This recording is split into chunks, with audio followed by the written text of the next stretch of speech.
Good morning student. जैसा कि हमारे यहाँ में फाइनल ज्योग्राफी की क्लासों में जो पेपर चल रहा है, चौथा आपका पॉलिटिकल ज्योग्राफी चल रहा है, और इस पॉलिटिकल ज्योग्राफी के अंतर्गत हमने सबसे पहले पॉलिटिकल ज्योग्राफी का इंट्रोडक्शन समझा है।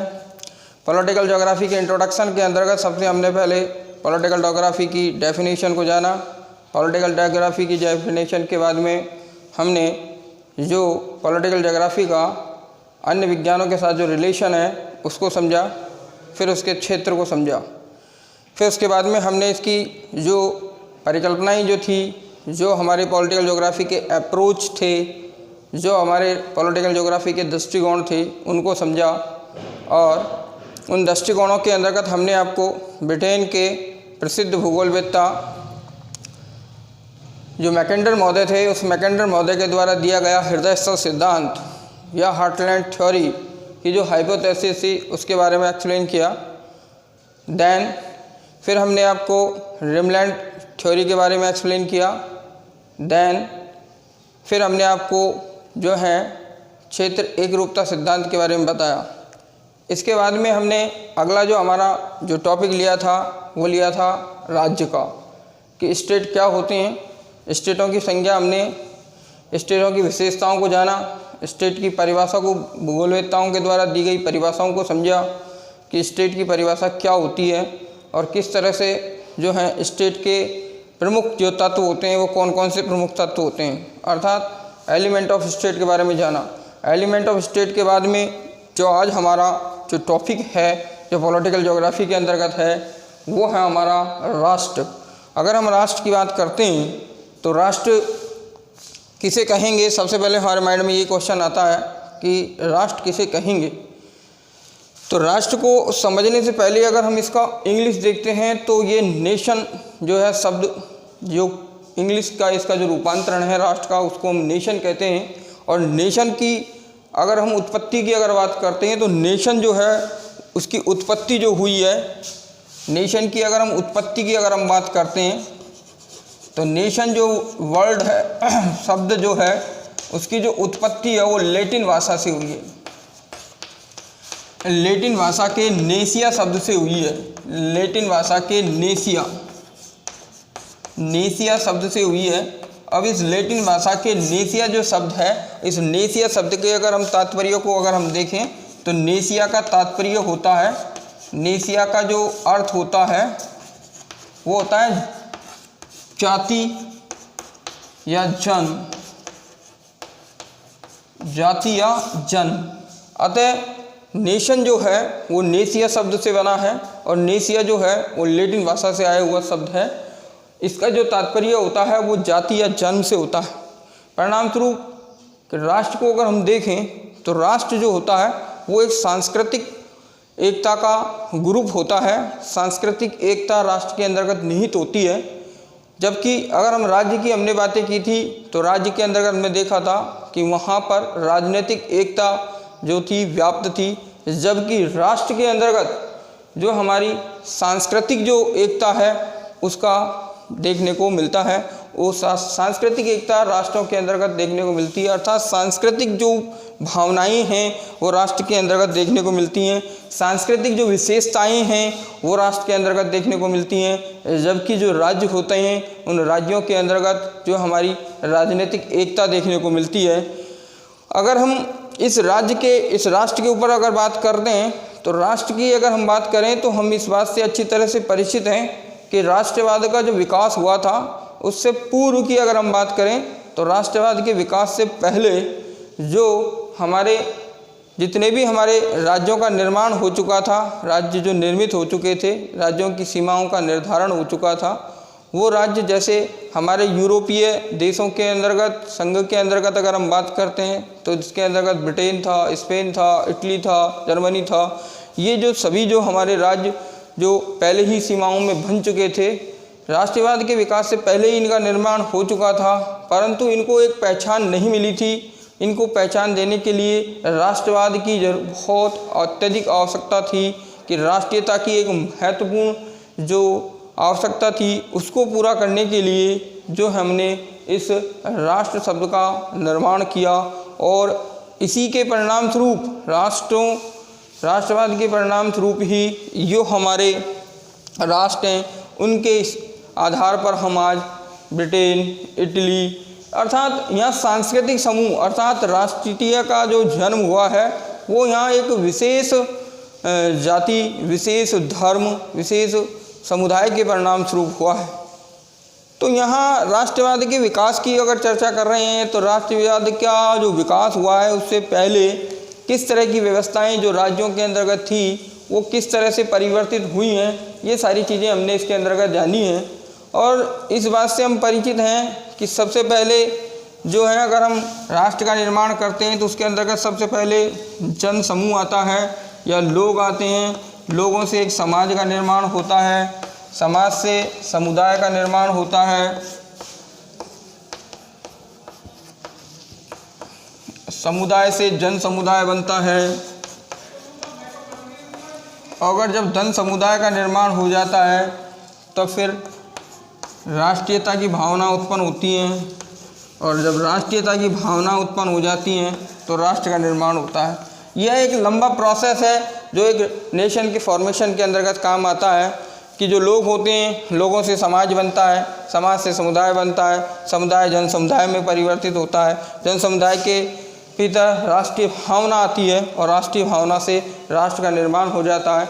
इस तरह से जो है राष्ट्र का जो निर्माण है वो हमारे लिए एक महत्वपूर्ण तथ्य है। जो हमारे राज्य जो थे उन राज्यों का अस्तित्व बनाए रखने के लिए हमें राष्ट्र की आवश्यकता पड़ी, क्योंकि जो हमारे राज्य होते हैं उनकी जो सीमाएं होती हैं वो सीमित होती हैं। उनकी सीमाएं, राज्यों की सीमाएं सीमित होती हैं, जबकि राष्ट्र जो होते हैं उनकी जो सीमाएं होती हैं वो सीमित नहीं होती हैं। वो एक राज्य से दूसरे राज्य तक की सीमाओं तक फैले हो सकते हैं। परिणाम ये हुआ कि राज्य का एक सीमित क्षेत्र है जबकि राष्ट्र का एक विस्तृत क्षेत्र है। इसकी जो सीमाएं हैं वो विस्तृत हैं। अगर हम राष्ट्र की बात करते हैं तो राष्ट्र के अंतर्गत सांस्कृतिक मिश्रण पाया जाता है।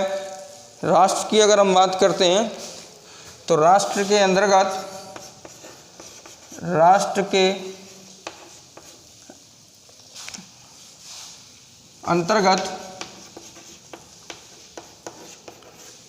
सांस्कृतिक या हम कह सकते हैं सामाजिक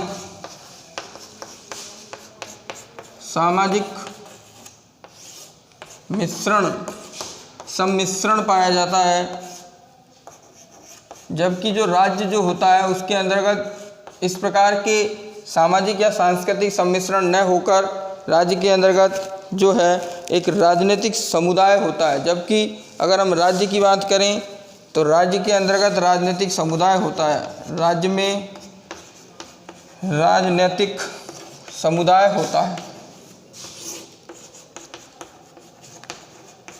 राज्य के अंतर्गत राजनीतिक समुदाय होता है, जबकि राष्ट्र के अंतर्गत जो एक समाज जो है सामाजिक या सांस्कृतिक मिश्रण पाया देखने को मिलता है। राज्य के अंतर्गत राज्य की जो एकता के जो आधार होते हैं, इस राष्ट्र की अगर हम बात करें तो राष्ट्र की जो एकता है उस एकता के जो आधार हैं उसके अंतर्गत धर्म आ जाता है, जाति आ जाती है, समुदाय आ जाता है। धर्म, जाति और समुदाय ये जो हैं ये सभी उसके अंतर्गत देखने को मिलते हैं। जबकि राज्य की जो एकता होती है वो राज्य की एकता सरकार में निहित होती है। जबकि अगर हम राज्यों की बात करते हैं तो राज्यों की जो एकता होती है वो उनकी राजनीतिक संगठन में निर्भर करती है, अर्थात राज्य की एकता उनकी सरकार में निहित होती है। जबकि जो राष्ट्र की जो एकता होती है, राष्ट्र की जो शक्ति होती है वो धर्म, जाति और समुदाय के अंतर्गत निहित मानी जाती है। अर्थात कि जो हमारा नेशन है उस नेशन के अंतर्गत जो हमारी राजनीतिक जो दशाएं हैं वो हमारी जनता के अंतर्गत निहित रहती हैं। परिणाम ये हुआ कि राष्ट्र जो है वो सांस्कृतिक विशिष्टताओं को ग्रहण किए हुए है। राष्ट्रीय एकता की जो भावना होती है वो राष्ट्र के अंतर्गत निहित होती है। तो अगर हम इस चीज़ को वापस से अगर रिवाइज करते हैं तो हम देखते हैं कि राष्ट्र जो है उस राष्ट्र के अंतर्गत हमारी सांस्कृतिक एकता पाई जाती है, नंबर 1। दूसरी बात, राष्ट्रीय जो भावनाएं हैं वो राष्ट्र के अंतर्गत देखने को मिलती हैं। राष्ट्रीय एकता की जो भावना है, सांस्कृतिक विशेषताएं, अगर हम इसको देखें तो इसके अंतर्गत नंबर 1 सांस्कृतिक विशेषता देखने को मिलेगी।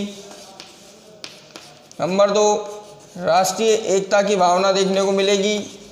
राष्ट्रीय एकता की जो भावना है वो पाई जाती है। यहाँ जो है धर्म, जाति, समुदाय, इनकी एकता मिलती है। सामाजिक जो हमारी एकता होती है, सामाजिक और प्राकृतिक जो हमारी एकता है, सामाजिक और प्राकृतिक,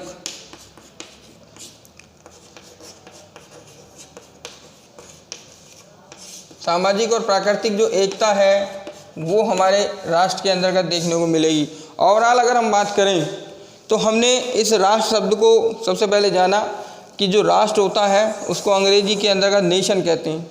इस नेशन शब्द की उत्पत्ति किस भाषा से हुई है, तो हमने देखा कि नेशन शब्द की उत्पत्ति लैटिन भाषा से हुई है और लैटिन भाषा के अंतर्गत नेशन का तात्पर्य होता है नेसिया। इस नेसिया का अगर हमने अर्थ समझा तो नेसिया का अर्थ होता है जाति या जन्म से, अर्थात राष्ट्र जो होता है वो राज्यों का एक विस्तृत भाग होता है, एक बड़ा भाग होता है। अपन कह सकते हैं कि राष्ट्र का जो निर्माण हुआ है वो राज्यों के निर्माण के बाद में हुआ है। सबसे पहले राज्यों का निर्माण हुआ है और राज्यों के निर्माण के बाद में राष्ट्र का निर्माण हुआ है। हम सब इस बात से अच्छी तरह परिचित हैं कि जो हमारे जो लोग होते हैं वो मिलकर समाज का, और समाज समुदाय का, एक समुदाय जन समुदाय का, और जन समुदाय से राष्ट्रीयता का निर्माण होता है। और जब जन समुदाय के अंतर्गत जब राष्ट्रीयता का निर्माण हो जाता है तो इस राष्ट्रीयता के निर्माण के अंतर्गत हमारे सामाजिक कारक भी काम आते हैं, हमारे धार्मिक कारक भी काम आते हैं, हमारे जातिगत कारक भी काम आते हैं।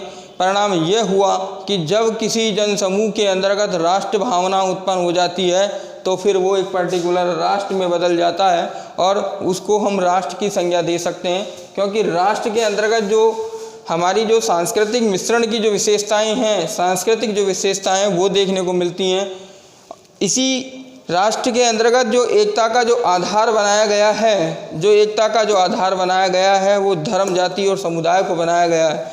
धर्म और जाति की जो एकताएं हैं या हमारी सामाजिक या जो हमारी प्राकृतिक जो एकताएं हैं वो हमारे राष्ट्र के निर्माण के अंतर्गत काम आ रही हैं। मैंने अभी आपको सामने बात बताई कि जब राष्ट्रवाद का जो विकास हुआ था तो राष्ट्रवाद के विकास से पूर्व राज्यों का सीमाओं का निर्धारण हो चुका था या राज्यों का निर्माण हो चुका था।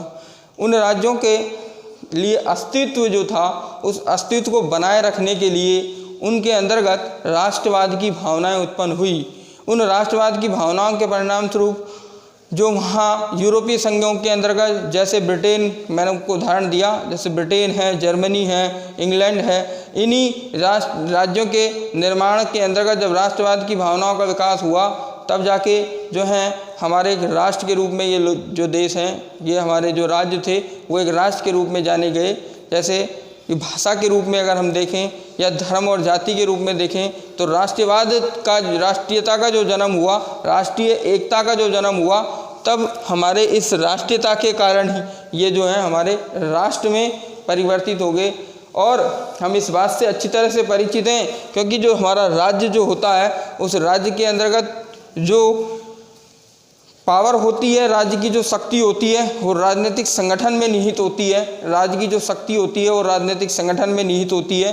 राजनीतिक संगठन का तात्पर्य यह है कि वहाँ की जो राज्य की जो सरकार होती है उसमें निहित होती हैं, और राज्य जो होता है वो एक सीमाओं के अंतर्गत घिरा होता है, उसके अंतर्गत एक निश्चित सीमाएं होती हैं। जबकि जो राष्ट्र होता है उस राष्ट्र के अंतर्गत ऐसा नहीं है कि वो एक सीमित क्षेत्र के अंतर्गत फैला हो।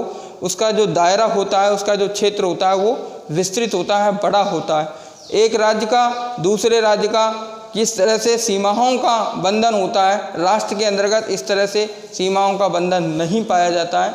यूँ कह सकते हैं ओवरऑल हम कि जो हमारा राष्ट्र है उस राष्ट्र के अंतर्गत और राज्य के अंतर्गत अगर हम डिफरेंस देखते हैं, अंतर देखते हैं कि राज्य में और राष्ट्र में क्या डिफरेंस है, तो उसमें सबसे पहला डिफरेंस आया कि जो हमारा राष्ट्र होता है उसमें सामाजिक सम्मिश्रण पाया जाता है या सांस्कृतिक विशेषताएं या सामाजिक विशेषताएं पाई जाती हैं, जबकि जो हमारा राज्य है उस राज्य के अंतर्गत एक राजनीतिक समुदाय या राजनीतिक विशेषता पाई जाती है। साथ ही साथ जो हमारा राज्य है वो राज्य एक सीमित दायरे में सीमित होता है, उसके अंतर्गत सीमाएं निश्चित होती हैं, जबकि राष्ट्र के अंतर्गत इस प्रकार की कोई आवश्यकता नहीं होती है।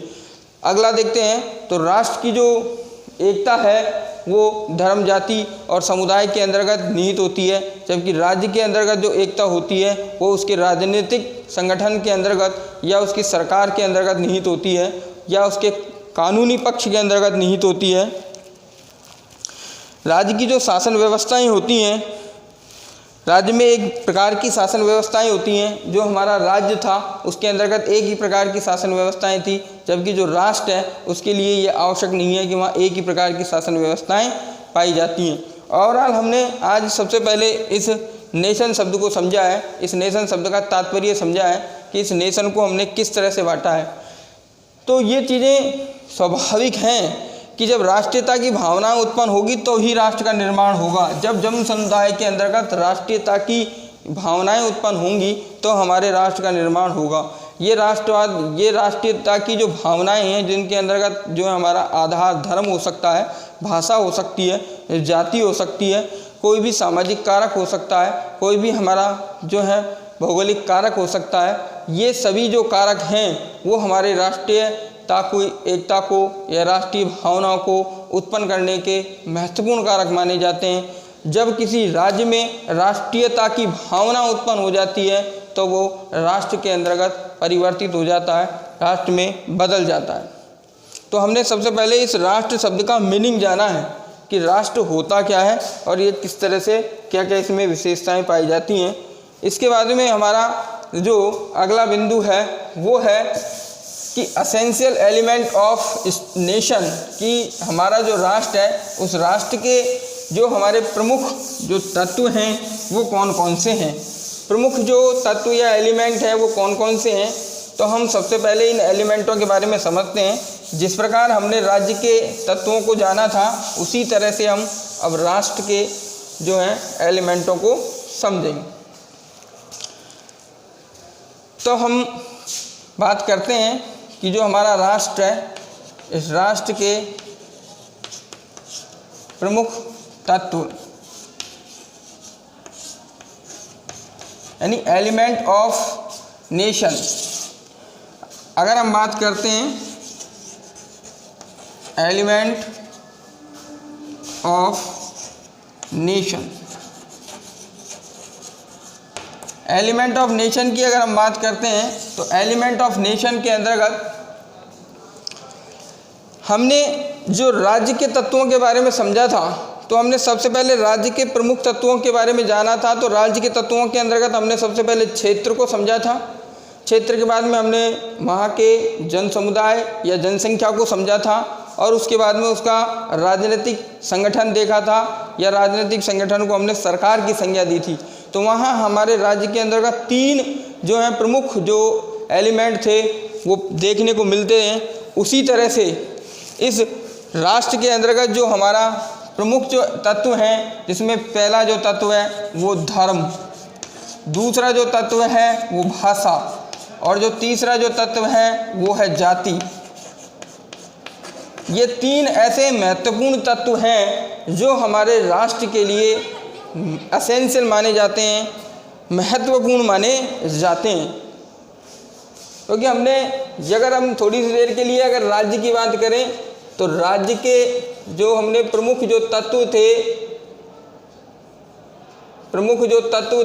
उन प्रमुख तत्वों की अगर हम बात करें, रिवाइज करें थोड़ा सा, तो सबसे पहले हमने क्षेत्र को समझा, क्षेत्र के बाद में हमने मानव या जनसंख्या को समझा, मानव या लोगों को समझा, और तीसरा जो है हमने उसकी राजनीतिक व्यवस्था, राजनीतिक व्यवस्था या संगठन कह सकते हैं, जिसको अपन ने सरकार के नाम दिया था। जिस तरह से राज्य के एसेंशियल तत्व हमने पढ़े थे, उसी तरह से हमारे राष्ट्र के प्रमुख तत्वों में धर्म आता है, भाषा आती है, जाति आती है। धर्म, भाषा और जाति, धर्म, भाषा, जाति के बाद में भौगोलिक स्वरूप, आर्थिक स्वरूप और सामाजिक, इसके बाद में भौगोलिक स्वरूप, ये भी हमारे राष्ट्र के लिए एक आवश्यक एलिमेंट है। फिर उसके बाद में हमारा भौगोलिक स्वरूप के बाद में सामाजिक, आर्थिक और सामाजिक और आर्थिक।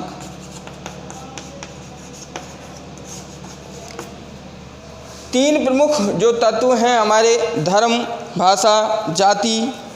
उसके बाद में अगले हमारे जो तीन प्रमुख जो तत्व हैं, जिनके अंतर्गत भौगोलिक स्वरूप, आर्थिक स्वरूप और राजनीतिक या सांस्कृतिक, सामाजिक या सांस्कृतिक विशेषताएं या एकताएं, सामाजिक या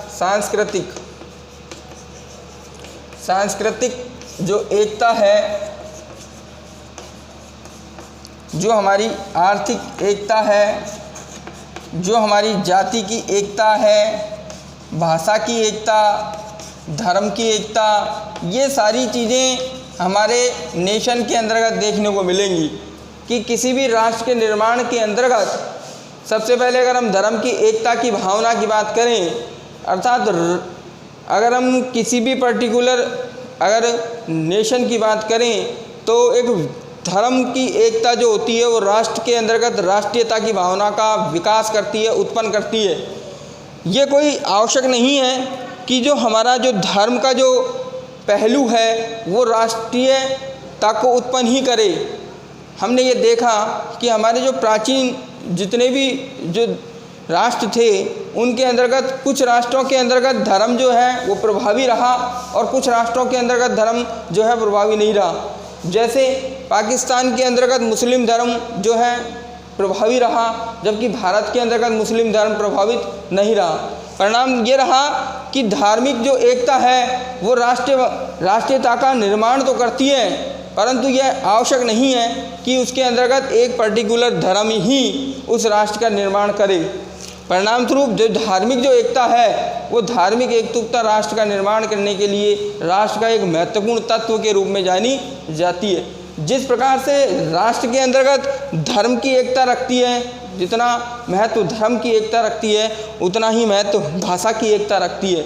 हम इस बात से जानते हैं कि अलग अलग राज्यों के अंतर्गत जो भाषाओं में जो भिन्नताएं हैं वो अलग अलग देखने को मिलती हैं, परंतु ये भाषाओं की जो भिन्नता है वो राष्ट्रीयता का निर्माण करने का काम करती है। उन भाषाओं के अंतर्गत अलग अलग भाषाओं के बावजूद भी राष्ट्रों के अंतर्गत जो है राष्ट्रीय एकता देखने को मिलती है। वो हमारी राष्ट्रीयता का, भाषा की जो एकता है वो हमारे राष्ट्र का जो है निर्माण करने का कार्य करती है। आज हम इस बात से अच्छी तरह परिचित हैं क्योंकि अलग अलग राज्यों के अंतर्गत अलग अलग भाषाओं का प्रचलन है, लेकिन ये अलग अलग भाषाओं के प्रचलन के बावजूद भी आज जो हमारी अलग अलग भाषाओं के प्रचलन के बावजूद भी जो हमारी राष्ट्रीयता का जो निर्माण हुआ है, जो राष्ट्रीयता जो बनी हुई है, वो हमारे इस राष्ट्र का निर्माण में एक महत्वपूर्ण जो है एलिमेंट है, एक महत्वपूर्ण तत्व है। इसी तरह से अगर हम जाति की अगर हम बात करते हैं तो जो प्रजातीय जातीय एकता जो है वो हमारे राष्ट्र के निर्माण के लिए एक महत्वपूर्ण सिद्ध हुई है, क्योंकि प्रजातीय एकता के अंतर्गत रक्त का संबंध होता है। प्रजातीय एकता के अंतर्गत ब्लड रिलेशन होता है। एक ही जाति के सदस्यों का जो है समूह होता है, एक ही प्रजाति के लोगों का एक समूह होता है जो एकता को दर्शाता है। वो प्रजातीय एकता या रक्त संबंध को दर्शाने वाली एकता कहलाती है। अर्थात इनमें एक ब्लड रिलेशन होता है और इस ब्लड रिलेशन के परिणाम स्वरूप ही जो उनमें राष्ट्रीय भावना उत्पन्न होती है, उस राष्ट्रीय भावना के परिणाम स्वरूप एक नेशन की उत्पत्ति हो जाती है, राष्ट्र की उत्पत्ति हो जाती है। परिणाम स्वरूप जो हमारी प्रजातीय एकता है, प्रजातीय एकता की जो भावना है वो हमारे राष्ट्र के निर्माण में, राष्ट्र के जो एसेंशियल जो एलिमेंट हैं उनमें एक महत्वपूर्ण भूमिका निभाती है कि जो है वो हमारी प्रजातीय या जातीय एकता। इसके साथ साथ अगर हम किसी भी स्थान का अगर भौगोलिक स्वरूप की अगर हम बात करें तो भौगोलिक जो स्वरूप होता है किसी भी क्षेत्र का, किसी भी राज्य का, किसी भी राष्ट्र का जो भौगोलिक जो स्वरूप है वो भौगोलिक स्वरूप वो हमारे इस राष्ट्र के निर्माण में एक एसेंशियल जो है एलिमेंट के रूप में जाना जाता है, एक प्रमुख तत्व के रूप में जाना जाता है। क्योंकि राज्य का जो निर्माण हुआ है वो भौगोलिक स्वरूपों के आधार पर हुआ है और राज्यों के भौगोलिक स्वरूप जो होते हैं वो ही जो है राष्ट्रीयता को पैदा करके राष्ट्र का निर्माण करते हैं। परिणाम स्वरूप भौगोलिक जो संरचनाएं हैं, भौगोलिक जो स्ट्रक्चर है वो भौगोलिक स्ट्रक्चर भी हमारे राष्ट्र का एक प्रमुख तत्व माना जाता है। साथ ही साथ हमारे यहाँ की सामाजिक और सांस्कृतिक जो एकताएं हैं, जो सामाजिक और सांस्कृतिक एकताएं जो प्रत्येक राज्य के अंतर्गत अलग अलग जो संस्कृति है, जो उनके रहन सहन हैं, जो उनके खान पान है, अर्थात जो उनकी सांस्कृतिक जो भिन्नताएं हैं, वो सांस्कृतिक भिन्नताओं के बावजूद भी प्रत्येक समाज के अंतर्गत, प्रत्येक संस्कृति के अंतर्गत एक यूनिटी देखने को मिलती है। और यही जो सामाजिक या सांस्कृतिक जो एकता है वो हमारे राष्ट्रीयता को उत्पन्न करने का काम करती है और यही राष्ट्रीयता हमारे राष्ट्र का निर्माण करती है। परिणाम स्वरूप सामाजिक या सांस्कृतिक एकता भी हमारे राष्ट्र का एक प्रमुख तत्व माना जाता है। इसी के अलावा जो हमारा आर्थिक पहलू है, किसी भी क्षेत्र विशेष के अंतर्गत पाए जाने वाले प्राकृतिक संसाधन, चाहे वो खनिज संसाधन हो, चाहे वहाँ उद्योग स्थित किए हों या हमारे वहाँ का जो आर्थिक क्रियाएं हों, ये सारी चीज़ें वो एक राष्ट्रीयता के अंतर्गत एक शक्ति, एक पावर का संचार करने का काम करती हैं। परिणाम स्वरूप किसी भी राष्ट्र का जो आर्थिक जो विकास है वो उसकी शक्ति का प्रतीक माना जाता है। आर्थिक जो क्रियाएं होती हैं, राष्ट्र की जो आर्थिक क्रियाएं होती हैं वो उसके अंतर्गत एक पावर मानी जाती हैं, एक शक्ति का प्रतीक मानी जाती हैं। कोई भी राष्ट्र जिसके अंतर्गत जो उसकी शक्ति की अगर हम बात करें, अगर उसकी शक्तिशालीता की बात करते हैं तो उसकी शक्ति जो है वो वहाँ की आर्थिक जगत से निर्धारित की जाती है, आर्थिक क्रियाओं के द्वारा निर्धारित की जाती है, वहाँ के प्राकृतिक संसाधनों के द्वारा निर्भर की जाती है कि किस प्रकार के प्राकृतिक संसाधन, किस प्रकार की आर्थिक केंद्र उस राष्ट्र के अंतर्गत स्थित हैं, जो उस राष्ट्र के अंतर्गत एक शक्ति का निर्धारण कर रहे हैं। और वो राष्ट्रीय जो शक्ति है वो पूरे राष्ट्र को जोड़ने का, एकता का काम कर रही है। परिणाम स्वरूप ये जो हैं, ये सारे के सारे जो एलिमेंट हैं वो हमारे राष्ट्र के विकास के लिए एक एसेंशियल एलिमेंट माने जाते हैं। इन एसेंशियल एलिमेंट के अंतर्गत जिस प्रकार से हमने राज्य के अंतर्गत जो एसेंशियल एलिमेंट की बात की थी और राज्य के अंतर्गत जो हमारे प्रमुख तत्व थे जिनके अंतर्गत हमारा भूभाग या क्षेत्र था, दूसरा एसेंशियल जो एलिमेंट था वो हमारा लोग या जनसंख्या या मानव थे, तीसरा जो हमारा प्रमुख जो तत्व था वो था राजनीतिक व्यवस्थाएं, कि वो राज्य जो है किस प्रकार से अपनी सीमाओं का जो है व्यवस्था करने का कार्य करता है। ये राजनीतिक व्यवस्था को सरकार जो है वो व्यवस्थित करती थी। उसी प्रकार उस राष्ट्र के अंतर्गत भी जो हमारे प्रमुख जो एलिमेंट पाए जाते हैं नेशन के अंतर्गत, उसमें सबसे पहले धार्मिक एकता की भावनाएं, दूसरा भाषाई एकता की भावनाएं, तीसरा जातीय एकता की या प्रजातीय एकता की भावनाएं। ये तीनों ही ऐसे महत्वपूर्ण कारक हैं जो उस राष्ट्र के निर्माण में उस राष्ट्र के प्रमुख तत्व जाने जाते हैं। इन तीनों ही तत्वों के अलावा वहाँ का भौगोलिक स्वरूप, वहाँ की सामाजिक और सांस्कृतिक एकता और वहाँ की आर्थिक एकता, ये जो हैं राष्ट्र के प्रमुख तत्वों के रूप में जाने जाते हैं। और इन प्रमुख तत्वों के आधार पर ही हमने इस राष्ट्र का हमने इस राष्ट्र शब्द को देखा है, इस राष्ट्र शब्द के अंतर्गत जाना है कि राष्ट्र की जो एकता के जो आधार होते हैं वो धर्म, जाति और भाषा, ये जो इनके प्रमुख तत्वों के रूप में जानी जाती हैं उन पर निर्भर करते हैं। परिणाम यह हुआ कि जो हमारा राष्ट्र है उस राष्ट्र के अंतर्गत भी राज्य के समान ही कुछ तत्व पाए जाते हैं जो उसके विकास के लिए, उसके राष्ट्र के विकास के लिए महत्वपूर्ण भूमिका निभाने का काम करते हैं, जिनके अंतर्गत से धर्म, भाषा, जाति और भौगोलिक स्वरूप और सामाजिक और सांस्कृतिक एकता और आर्थिक एकता जो होते हैं वो राष्ट्र के प्रमुख एलिमेंटों के रूप में जाने जाते हैं।